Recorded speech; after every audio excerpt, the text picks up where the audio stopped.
A rather crude yet accurate definition of a system is as a whole composed of related parts. An equally simple yet accurate definition of systems theory, then, is as a theory that examines the relations between parts as well as the relation between the parts and the whole. However, various contemporary thinkers suggest that perhaps we could benefit by substituting the somewhat vague term system for a more specific one. Such theory would not privilege neither the whole over the parts, nor the other way around. We can briefly call this term an assemblage. The concept of the assemblage was first introduced by philosopher Gilles Deleuze and Félix Guattari in the neologism agissement, a term that refers simultaneously to the action of parts coming together and to the resulting ensemble. Therefore, an assemblage refers at once to both structure and operation, or in terms more familiar for architects, to both form and function. Assemblage theory, as opposed to traditional system theories, has four main differentiating characteristics. Let us examine each one of those based on Manuel de Landa's extensive work on the topic. The first crucial point is that assemblages are fully contingent and therefore historically produced. In other words, there is nothing fixed about them, nor is there any assemblage that is given in advance.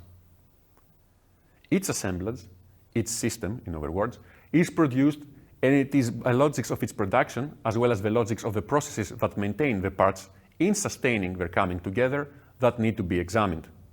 Therefore, each assemblage should be treated as an individual entity, regardless of a conventional understanding of scale. From a city to a person, and from a building to a bird's nest, each of those is treated as an individual that can, and in a certain degree do, interact and relate with one another. As such, there is no pre-established hierarchy of assemblages, but focus is placed on the actual and potential relations between systems. The second point is that assemblages are formed and composed by heterogeneous parts. In other words, what matters when examining a system is not to approach it monothematically, but rather unearth the heterogeneity and diversity of the elements that form it. For example, and for this we can turn to issues close to our discourse, when examining a given urban condition, one should include, besides actual persons and their social or other kind of relations, one should include also the very material and symbolic elements that compose them as a community. The architecture of a built environment that their interactions take place, the infrastructure that supports them, the flows of energy sources that run through them, and so on. Consequently, examining a system becomes the locus of a truly transdisciplinary effort. The third characteristic of assemblages is that they can become part of other assemblages.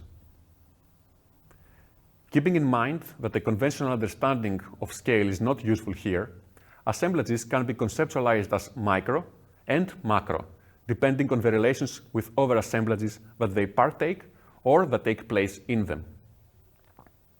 Individual people, for example, are micro, while their social forms of organization are macro, while these very forms are micro compared to the greater political organizations that they are part of. As such, assemblage theory proposes a truly relational understanding of the complex and dynamic interactions between different systems that do not wish to generalize, but rather to examine what is singular in each given case study. Finally, and most crucially, assemblages do indeed emerge from the interactions between their parts.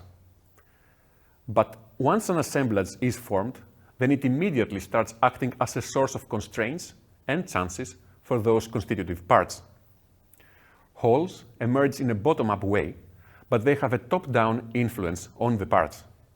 This has very important consequences on how a system is examined, since its properties might be irreducible to its parts, but that does not make them independent of them.